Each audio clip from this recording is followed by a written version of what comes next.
We are back here, Triple Radio Show, and alternative means of psychedelic masturbation with your boy Willie K, Jenner G, and Hardy Brooklyn.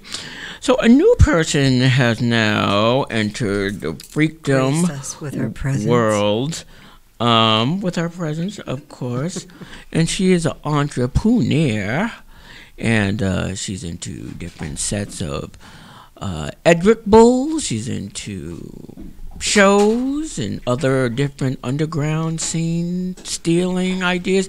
Anyway, Rosie Badass will probably be best to tell you when we get there. Welcome. Thank you so much for having me on the Chip Over Radio Show. Wonderful. Just remember to talk into the mic so that we can hear you better.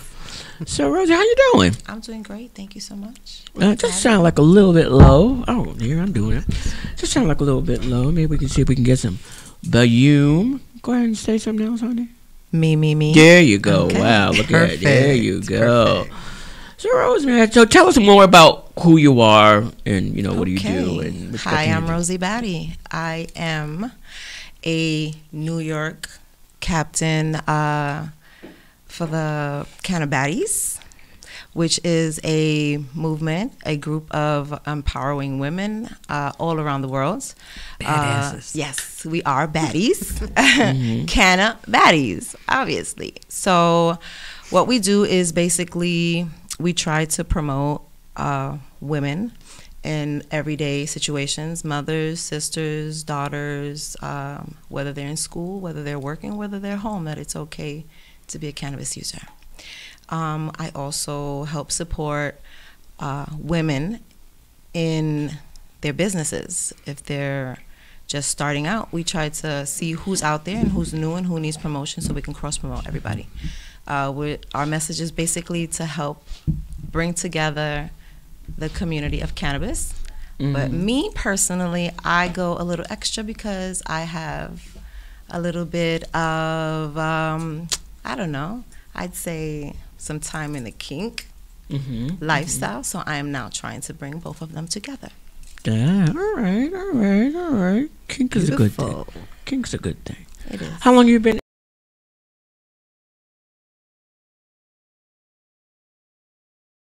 For quite some time. I would say maybe, I don't know, early teens maybe. Kink, not so much. I'm still a baby. I would say maybe like a decade. Wow. Within this field, I see that as a common factor we all have. We like to smoke. And get kinky. And get kinky. So I try to marry the two, especially in my edibles. Which are amazing. I've Thank had you. them. That's Thank you. fact the whole time in Vegas. Like most edibles, you know that they all come in sweets and candies, but we do a little bit extra for those who are at work, who can't do the obvious and, be munching on a nerd rope or something that's obvious, or they don't like sweets altogether, so we have snacks that are salty. Okay. Well, if you can probably display some of these Absolutely. things, so I can see, because I'm thirsty. And another thing that's really common right now is the nutcracker juice, which is a drink everybody is selling. Ours are infused as well with cannabis oil, so they're infused nutcrackers. Okay. Well, let me ask you a question, Hardy, actually, because you've been in the scene a little bit longer. Is there anything different between a generation of kink as per when you started and when a new person such as Rosie, is there any difference of understanding or application of things or anything of the such like? One thing. There's a big difference. The older kink people treat cannabis as not the drug that it is. So in the kink scene, it's kind of really frowned upon, especially in the party scene. Like if you're going to go out and smoke a joint, people are not typically going to do a scene with you when you come back. And that is changing, and that's being a little bit more of the underground. And right now, the courts are really having a hard time with it because people are taking back consent after, so it's a really gray area for the dungeon master and the responsible parties. But people are consenting before. They know they're getting intoxicated. They're defining their limits. As long as people are really respecting those and not breaking them, it's been working out. It doesn't work out in the older scene. The mindset is not there. Do you agree? I agree. Okay. I do agree. Did you want to add something, Jenna Jane? I was just going to say the only difference with Hardy and his experience is that he has his lifetime membership card. 'Cause he's been in it for a really long time. So He's got that card. So we're gonna go through look through some of these things. What is this that I'm holding? That's the brownie, the baddie brownie. Nice. Was that peanut butter? Nope, it's brownie batter. It's just when it cooks a certain way, so that's the softer part of the brownie, but it's not peanut butter. Yeah. Nice, nice. And how strong is that, bro? It is. Okay, so all the edibles are 250 to 300 milligrams. Like these bigger ones, obviously, are 300. These smaller ones are 250. Per package. Yes, the package. Whoa. These are a good They're seller. really good. Doritos. Doritos, The ranch ranch ones. Doritos, Yeah, which they're you really can't really good. find everywhere. Yeah, Cool Ranch Doritos. And the Chex Mix. The Chex Mix. We have that's Chex Mix. That's a favorite of mine. Yeah, Jen knows about that. I know about all of them because I've Tricks. had everything on the table. Please stop banging on the table. Yes. We have spicy sweet chili Doritos as well, and we have flaming Cheetos, and we have Takis. Those are the new ones that are coming out. Yes. Making gummies. Oh, we have our gummies as Oh, well. Gummies. sweet. I think I'm going to get a pack of those. Yeah. Gummables. Yeah, I want to get some gummies. These are super yummy and they're easy to just keep in your pocket, and you can't smoke. You just need a little pick me up for 1 or 2. You're good. Sweet. Wow. Sweet. Wow. These and are the it- famous nerd ropes. Nerd ropes. If you like nerds, you'll love these. And I love these because the package actually says it right there. The activation is in 60 minutes. Ooh. These themselves are $4.20. So Wow. Yeah, I got to get one of those Right. too. We ordered the glycerin and stuff ourselves and all of that, so big pack of cake. We're not going to be able to hear you from back there, so we just hear that's someone in the okay. background. I'm going to repeat that. Yeah, that's important information. Yes. So basically, these are different from the regular nerd ropes. The glycerin that we use is a little bit higher in potency. That's what makes our edibles a little bit different. The ingredients that we use. So these nerd ropes are definitely different than the ones that you see everywhere else. Okay. Didn't you have a slushy? We do have a up slushie. here? So today we have what we call the Orangi Kush. Ooh, Rangy Because Kush. it's our little citrusy drink. As you can see, they're super icy still. So I'll let you hold that because I don't like the cold. Oh, That There looks you go. good. They're best to shake them up when they're like this icy, and then pop it open, take a sip. I'm sure everybody like to. You look really excited. How long does this take to kick in? I'd say about 20 minutes Oh. because it's infused and it has alcohol, so you have the two marrying each other in that drink. 350 milligrams. Yeah. CBD. Is it all 350, 350 you said? milligrams Oh, in wow. the drinks, yes. Like things like this, is it best to just drink it or kind of peace drink it when things like this? If you want to get the full It really effect. How depends the hardcore person. you're trying to go, Yeah. right? Yeah, like somebody like me, I start off at 5. I start my night with 500 milligrams. Exactly. So this would be like whatever you smoke, and then this on the side while you're doing whatever. Right. Chaser. So like when I leave the house, I'll literally eat 500 milligrams worth of brownies, and I'll put some Yeah. gummies in my pocket. I'll put another brownie in my pocket. Oh wow. Wow, but it is a good business, right? It's a booming business. It definitely is. I like to think of it as like adult bake-offs, you know? When's the last time you seen a bake sale? So this is like an adult bake sale. Ooh, let's go see what the goodies they have. And you know you're wanna going to be try feeling something. nice after Yeah. you visit. Does it take long to make? They do take, each one takes its own time. Mhm. They all take long, they do. But the process is easy. It's just, you have to wait because cannabis is something that you have to know how to work with it. Mhm. It's temperamental. Mhm. So you definitely want to make a good product that tastes good as well. What are some what are common mistakes people that make edibles do? Woof, that's the easy one. Oh. I can't taste it, so it's not strong enough, so I'm gonna like overdo it in the milligrams, and then you get something that's like, you can't eat it. You're gonna taste the cannabis at some point. It's edible. They don't pre-process. They don't pre-process it so that it doesn't taste as good. So if you go through and you actually process the cannabis properly, it doesn't taste as bad. Like when Right. there's an amateur making something. Yes, you do. And it fools you because it just tastes like JUIs. Yes, it does. And then I guess later on when it I guess so, yeah. But yeah, but we definitely before you go up tonight, we're definitely gonna get your contact information in Most terms definitely. of where they can find you at, where Yes, they we can will find give your you all product the information at, about Batty Bites. So we're gonna talk a little bit, a couple of more things tonight. And so this is more of an opinion thing. So this is gonna be a little group thing. We're gonna come back to some Sweet. we're gonna come back to some trippy stuff later on. Recently, a friend of mine passed suddenly, and do you want to try to explain this, or should I try to explain this? Well, the subject was talking about if someone has the right to tell another person not to attend a service for someone that's passed away. Well, that part I know. I was talking about the scenario. Oh, I'll do it. Yeah, you do. Okay. You do that. All right, this is what happened. A friend of mine recently passed away suddenly. She had complications with, I guess, her liver. That complication with the liver, whatnot. They passed. It was found out that one of the people in her life kind of contributed to the demise of her health. And one of those things happens to be a certain narcotic or a certain drug. I'm sorry, a certain narcotic or alcohol. It was more so like the alcohol that more so contributed to her demise.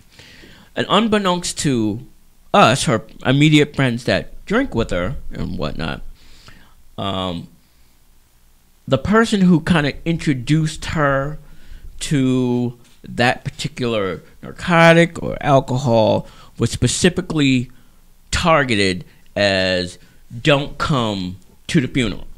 That's her best friend and stuff. So it's like few of us hung out with her in that same capacity. But however, she's the family or the representative of the family said to this particular person, don't come to the funeral because it's your fault that she got on this drug or was drinking too much or contributed to it. That's where it starts. That's where the issue is, because this was an adult person who was making whatever decisions she felt were right for her, regardless of how she was being swayed or who she was doing what she did with. We ultimately all make our decisions and have to be responsible for them. So it's I don't think it's fair to put that on another person. Oh no, I ain't got no gun. Go ahead, Marty. I agree. I think that unless did the person know that she was killing her and then continue to support it? The thing about it is, like I said, it's everybody knew. We didn't look, like I said, why she died is we all grown. Everybody's grown. And no one knew why she died and was told about that until after the fact. So it wasn't that somebody was like, oh, we know you're really fucked up and you have some issues, so let's keep partying like this. Oh. It wasn't. It was people were doing something that they had that was a commonality.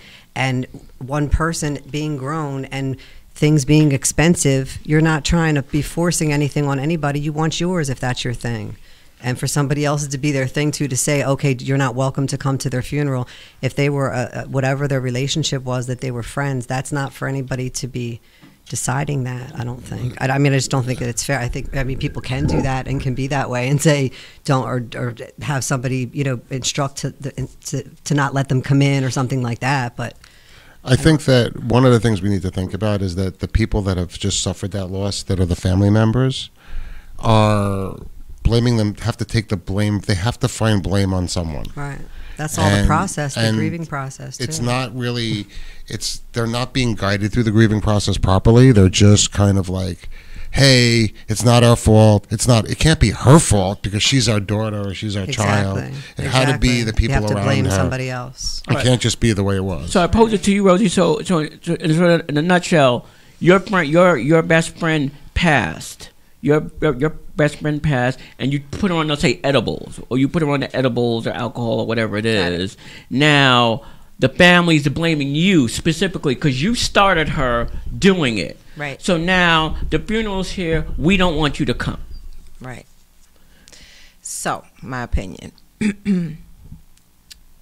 I would hope that the person who passed away, my friend, would have one person that would at least think without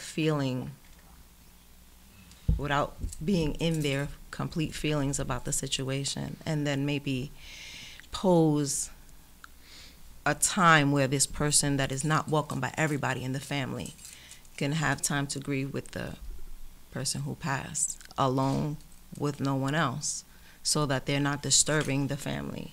But to say that the person has no right to come and pay their respects and say goodbye, that's kind of, I don't agree. I think all of us said the same thing. That people could say, "Fuck it, I'm going anyway." I probably my suggestion is go early when it just starts. Right, when there's no one there. Because I doubt the family's gonna be there as soon as it starts. Get there, get in for everybody, get out and go out, or go with a group that's also in the same caliber of class. I hung out with her like that. Y'all go together, and then it's same thing. But I don't. Everyone deserves their own right to mourn. I mean, you're not gonna see her again. I mean, that's not really for you to say.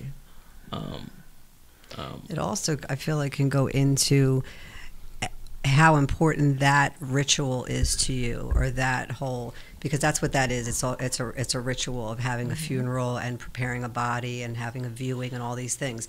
For me, it hasn't been something that's been a necessary, like, I need to have this, or I need to go and be a part of this and see this, for me to have some sort of finalization.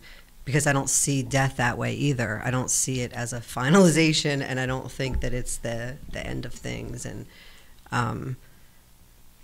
well, now when you say it like that, you don't see death as finality. Right. How do you see it, and how can you? Because I see everything as energy, and I think that our energy, we're in these physical bodies in this existence for the time that we're here, and when that's over, the physical body dies, but our spirit and our essence it's not even containable in our physical body. So I don't believe that there's death. I don't think that our spirits ever die. I think we just.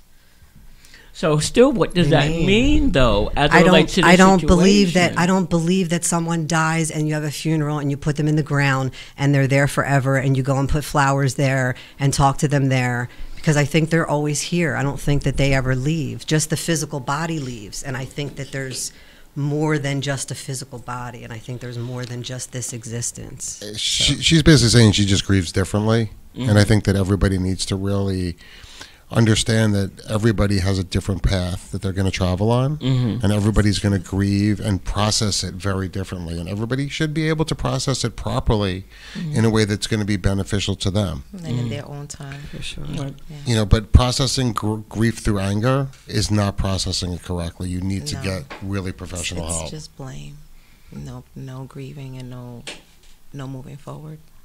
Which is very understandable in the way that Hardy put it, that a person doesn't want to. My sister died of a drug overdose, and my family, my grandparents, my mother, blamed other people, blamed the person who introduced her to smoking pot. That was my family's thing. The person who started her with that. That's what led. My sister died of a heroin overdose, and my sister got into her overdose, or into her addiction.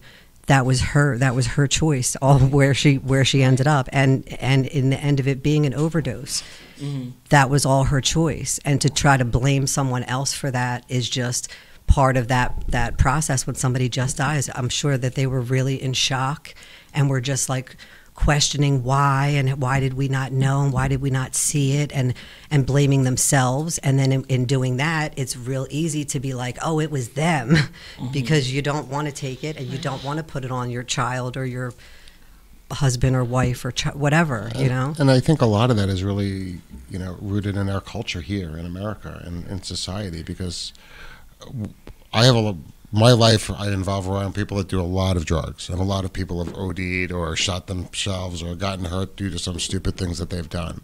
And I do notice that there's a lot of blame that comes from certain types of people and certain generations of people. And I feel that the Europeans, like, oh, you know, somebody OD'd a couple of weeks over during COVID, and they had a nice memorial for the person.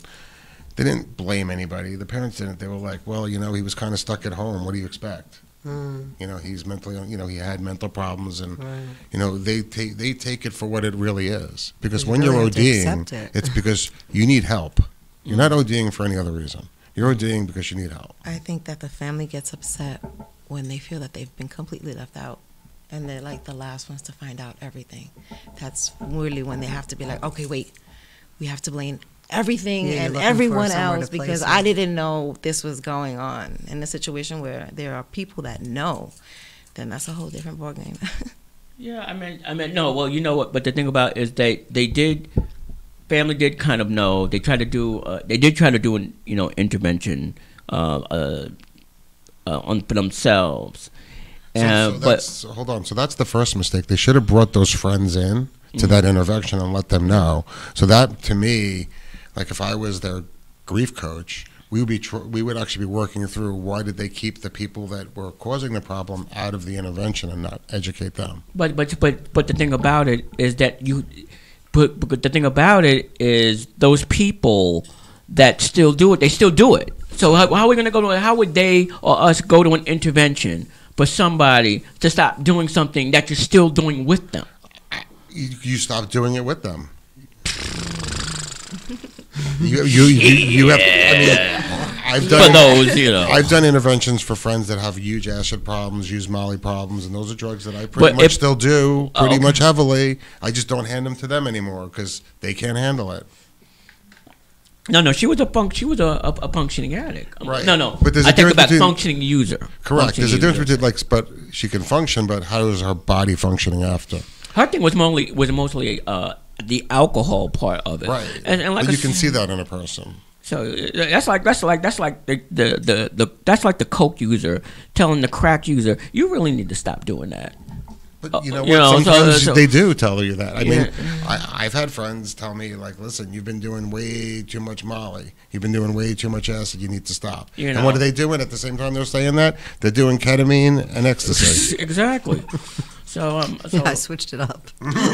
So I'm saying. So are we in positions to tell our friends to stop using if we're using with them?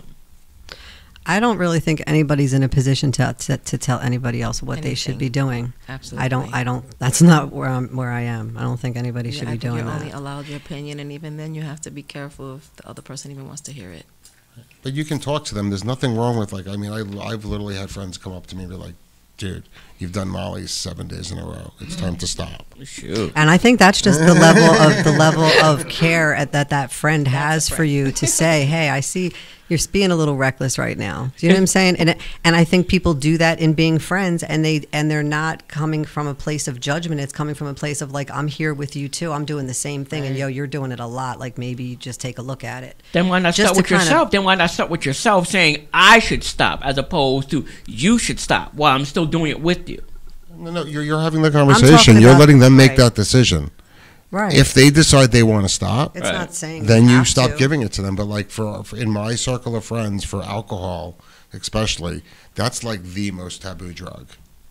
Because that's the worst. Like alcohol for your body is way worse than Molly, ketamine, ecstasy, acid, mushrooms, opium, cocaine, maybe not. All the drugs. Let's just say all the drugs. So in my circle, we watch, and you can usually tell when somebody starts going into an alcohol problem because their skin changes really quick. And as soon as they change, all of a sudden they become dry parties. Because we know that they can't control it. And it's a legal drug, so it's so hard to control. But so many of us have made that decision not to drink. But the thing about it is, no matter what we do in terms of drugs, we need something to keep bridging us from point A to point B. So you can't. So you have to have some type of alcohol balance in order to cross that bridge to a drug state. Yes, you do. Don't. Sure, you do. I don't drink. Well, that's you because you. Well, you know what? I don't either. Okay, so that's two. You don't either what? I don't drink. I drink my little sippies, but I don't drink hard liquor. No. Never. Are you sure? I'm not just making sure. Yes, I have served you, sir, but I myself have not drank. I mean, Oh. you have to remember that the other thing you want to be aware of is in the fetish scene, alcohol is looked on way worse than marijuana. Mm-hmm. Fair enough. Okay, well, which is true, but for a lot of drugs, for not everybody, okay, not everybody, but for a lot of people, alcohol, like if you, let's say for example, if you're gonna do coke, the thing about it is the lifespan of a line or a bump is very short. It's very short. But I want to. Depends on the quality. Depends on the quality. Depends on the quality. But Your diet was that day. And then you have to make sure that how much has been chopped up, and then you have to see if you bought it from the same person, and if they got the bullshit or they. You heard all this, something. right? Well, heard this but previous experience in another lifetime. But the thing about, let's say, for example, whether it's cocaine, for example, the thing about it is the lifespan of a bump or a line is very short-lived. So alcohol kind of prolongs. No. No. Wait. Before you do that bump, 1 hour before you're going to do your bump, eat a gummy, then do your bump. 1 hour before you're going to do that bump, drink alcohol the whole time and see how much better you feel from the gummy or the alcohol. It's not about it. No. Yeah, because you can definitely. How much longer that bump lasts? Okay, that's why they got. That's why they Right. got. No, it's just. This is from a pro. No, but it's sophisticated to have a drink while you're doing your drug. That's always been the marriage. That's always been the marriage. Old school. That's cliche. The young That's kids a don't bad drink. Cliche, man. Behind. I'm telling No. you. I've been going to raves all pandemic. And the one drug that I do not find at any of the raves, aside from kava, whatever that drink is, kava with some alcohol, is drugs. There's no beer. There's no hard liquor. People are not bringing it to the raves. Because they want to be able to wake up and be functional. They want to do 5 hits of acid and work the next day. However, but now we're talking ethnicity. A lot of black people or people of color are usually, I'm not saying, but it mostly is white or Asian based people that go to raves. Now, as we're talking to, it's pretty even. No, it's not. No, it's not. Well, the ones that no, it's not. No, it's not even. No, it's not even. No, it's not. No, it's not. Totally disagree with that. But what I'm saying is, for the most part, in a lot of situations, alcohol and certain drugs, it does go hand in hand in terms of the prolonged. Like for cocaine, it's social. So it's something that you can talk over. It's almost like a narcotic dinner at the dinner table. You can actually talk and blah blah blah blah blah blah blah da da da da da blah blah. So there is a sense of commonality with alcohol and drugs. I think that's an older generation. That's not an older generation. Who doesn't? I agree. Today's youths, a lot of them are a lot of them are in their systems. A lot of celebrity people have cocaine in their system or something like that. Alcohol's in the system, so it's not uncommon to add alcohol to your intake. I don't know, when I reffed soccer and was in the high schools, which wasn't that long ago, pre-COVID. I mean, you never caught kids with alcohol. You would catch them with cocaine, you would catch them with ecstasy, and you would catch them with weed, and maybe some mushrooms, and that was it. There was no alcohol. It's heavy too. Mm-hmm. Yeah. So they don't come in plastic, do they? What? What Look comes at in the bottle. Feel how heavy plastic? this is, Right. and now feel how heavy this is. Right. Right. So, Yeah, I'm gonna feel one of them later because I'm getting one of them. so, but to keep it just keep the perspective. The thing about it is still my point that I'm making is that you can't really tell people how to facilitate how they want to get high. Correct. Some people might need alcohol. Some people don't need alcohol. But this particular case, it was more so alcohol than the narcotic itself that that did that. So it's I agree with everyone. I don't think that you have any right to really tell people not to be there. Even if they introduce that person, even if they introduce them to them, you think they still deserve to be there.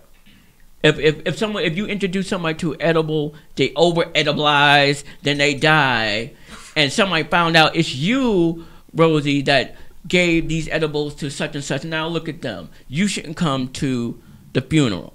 No, I should still go to the funeral. Are you still gonna go? Yes, I would still go. Right. Are you still going? I don't think I would go because I would be the family of the person that passed away. I'm a friend to that person. That's not my family.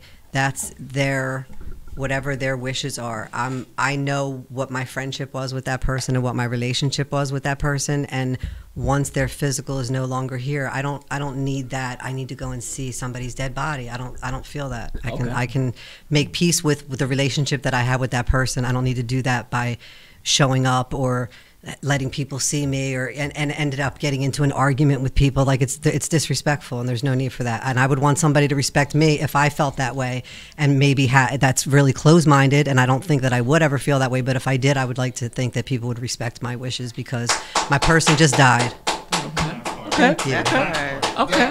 Okay. Hardy Brooklyn.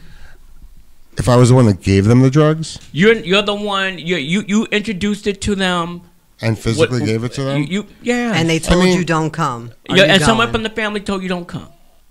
I mean, I'm really good at bucking society's trends, but in a lot of situations, certain times it's more important to not make a situation, because if you were told not to go and there was that much anger and resentment, It's already a situation, gonna become and a it's not scene. hasn't even begun. And I mean, it's I gonna say prevent I everybody say from that I would breathing. go, but not ever to, like I said before.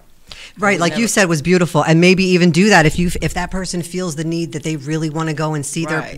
their body, then reach out to the family and say, I know that you don't want me there, I understand it, but I would like to Right. That's say my exactly how I piece. would. Yeah, but- Could I but- have 5 minutes by myself before or after But- everything's done? but it wasn't- like Rosie said. I but- think that would be beautiful. But it wasn't like the mother or the father. It might have been maybe the brother or something like that. But the thing about it is, Whoever it was, the whole family's talking about it. For the brother to say that, everybody's like, yo, if so-and-so shows up, it's going to be on. Like, they shouldn't come. There's going to be a problem That's because what's gonna our happen. person is dead. Exactly. Just, The you know what I mean? the energy is already there. And it's not the energy, it's the way that Jen is talking about death means she's come to terms with it and she understands it. The way that those people are talking about death, to them it's still a big fear, it's a big unknown, and it's creating so course, they're much negative angry. energy and so much anger, but all of that's coming from fear.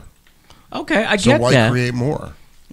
Okay, so you say not to go because of from the energy aspect of it just contributes to something that's much more bleaker, much more dangerous, much more anger. yeah, That's what and you're just saying. not needing that, not needing to have that. I'm gonna at whoever passes away or whoever has so far. I've made my peace with that person. Do you know what I'm saying? Like my grandmother, for example, I wasn't told where my grandmother's funeral was being held, so I didn't even go to my grandmother's funeral. But I had a friend who was a nurse that was taking care of my grandmom at the time that she passed, and she called me and said, your grandmom just passed. And I was able to go to the house. She passed away in the house. I was able to go, and she was in her room, and I had, said my piece with her, kissed her goodbye. But I didn't go to her funeral, and I don't feel like she doesn't think I didn't love her, or that I wasn't or that she wasn't as important to me as she was, like, because that part doesn't matter to me. The physical part doesn't matter. It's not here. They're not here, but the memories of them are, and the feeling that I have when I think about them is, and that's never going to be taken away, and it's not going to be added to by me going to see their dead body. Like, well, I mean that makes sense. But for certain people, the tangibility, I have to see them. I have to make my closure. Then they should maybe try to do it in a respectful way by saying to the family, is it okay if I come through 5 minutes before the service or 5 minutes after and say my piece with so-and-so, because I felt really, I felt really connected to them, and they were an important part of my life. I wouldn't go there with some rah-rah stuff like, oh, they told me I shouldn't come. Well, I got the right to be here. Yeah, because definitely not. That's not Funeral's the way to a private go. event. Well, that's not a public event. Well, that's why I said. So that's why I said, come at a time to get there when you don't think they're going to be there. Well, but I think it would be better to be adult and communicate that and say, is it okay if we do this? Because you don't want to go into a situation where people are like, you are not welcome here. I don't want to go anywhere I'm not welcome. Well, if you already I don't want to go anywhere I'm not welcome. Yeah, but the thing about I was welcome in that person's life for as long as I was. It doesn't matter now. I think the problem is that everybody in the situation is approaching it selfishly. They're not approaching it from the point of view of community. Okay. And in America, we way too many times approach things about, it's all about ourselves. It's all about what we want. It's not about what the community wants. Mm-hmm. And for somebody to go, whether it's a funeral, whether it's a wedding, doesn't matter what the hell it is. Mm-hmm. For somebody that was asked not to be there because they're going to create negative energy, to then show up to create that negative energy, that person is doing a disjustice to society as a whole and showing everybody how selfish they are. And so's the person who's saying don't come. Like, do you know what I mean? They're both showing from a selfish standpoint, but it's just to start to do extra is just right. And sometimes the people necessary. Say, sometimes there is a messenger from a group of people, because there are certain families that really, honestly, culturally resent people, and people are very different, and it's really hard for people. I mean, in my world, the amount of clients that I have that their parents have cut them off, their uncles have cut them off, their brothers have cut them off because they are transgender, because they're gay, because they're different. Mm-hmm. I mean, all of these things are the same. And when you start pushing the buck, why create that additional energy?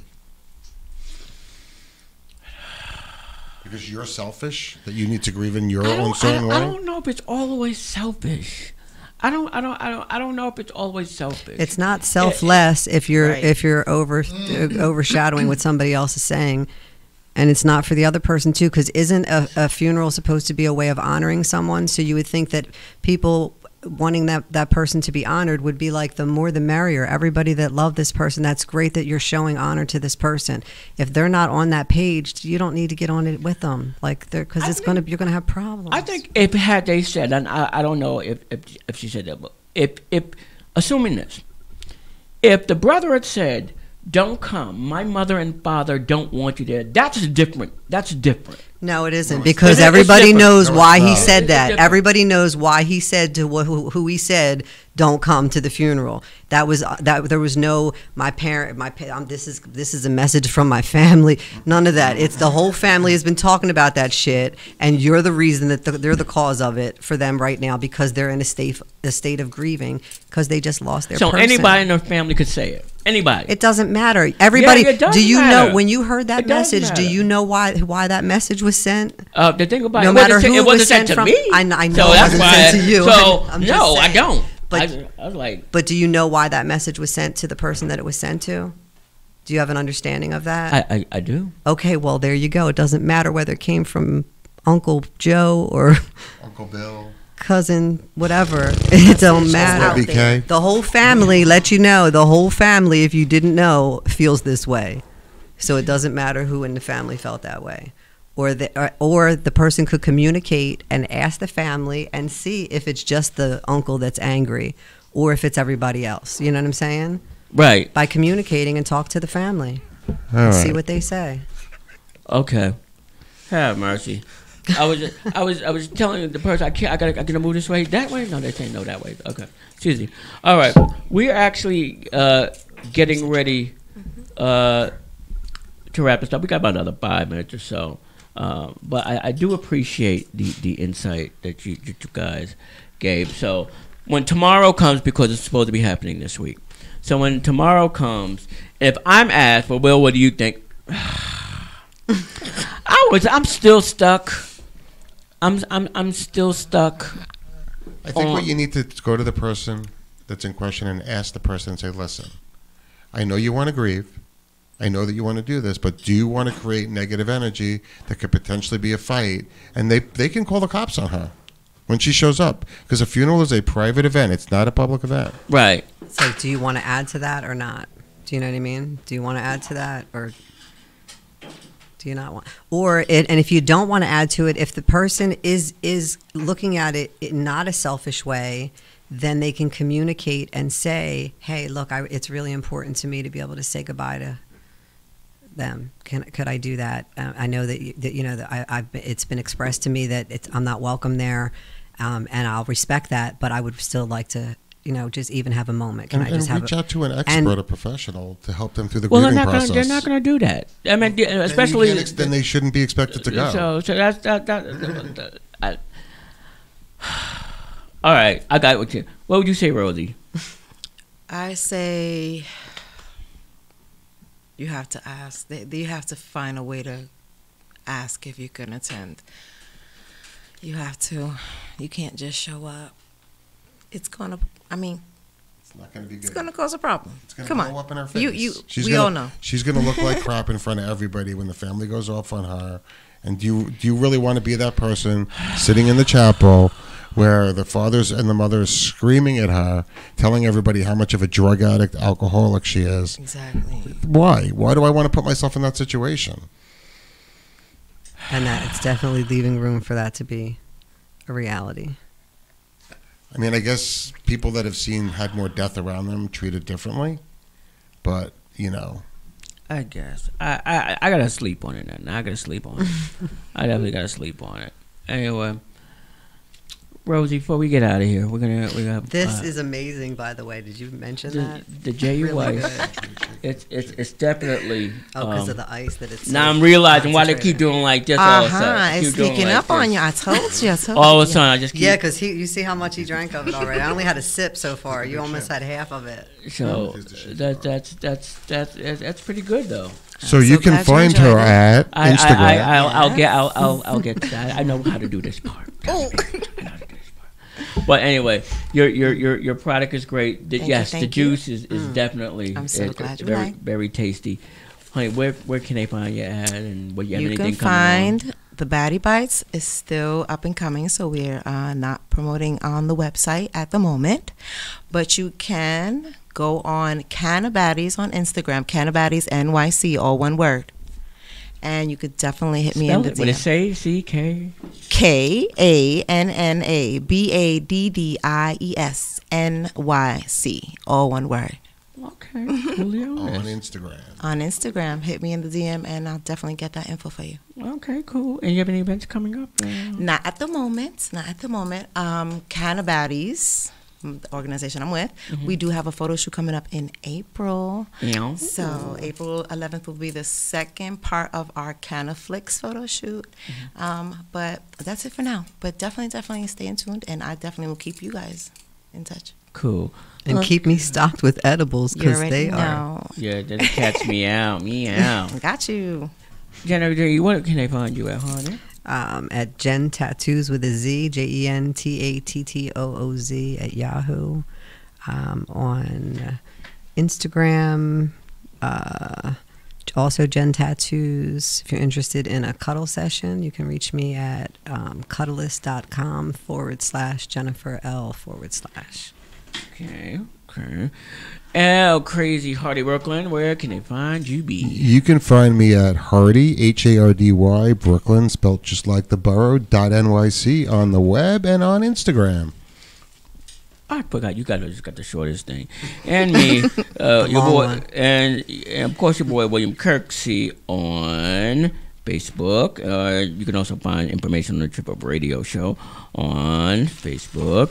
Also, you can check us out on Instagram, Trip Up Radio Show on Instagram, or WILLBEEKAY, which is Will Be K. I hate the way it's spelled, but that's the only one I had available on there. But anyway, we will be back next week. Thank you, S.STREET Media. I was just gonna say, thank you to S.STREET Media. I know, because I felt like I just had more I wanted to add to it. Well, go ahead. S.STREET Media, check us out on their YouTube page, their channel. Oh, okay, all right. All the way there. I feel like I'm forgetting this part. Well, I mean, you And were if you'd saying like to some perform any older cool person things. acts We thought with maybe Will, forget. send us a message. Oh, gosh. Why y'all listen to these people? Y'all crazy on here. Anyway, on next Sunday, we'll be here at S.STREET Media at 9 p.m. or 9 p.m. something like that. But we'll be here next Something week. like that. So definitely check us out. And on YouTube. You can check us out on YouTube. Some of the old shows, new shows, and, things Yeah, there's in a between. whole bunch of There's a whole content bunch on there of now. ones, and Yes. that's when they keep being added. So, yeah. So, once again, I'm your boy, Will B. K. Genergy, Hardy Brooklyn, and Rosie. Thank you. Later, thank you. it's a Trip Up Radio Show, an alternative means to psychedelic masturbation. Wow! Peace.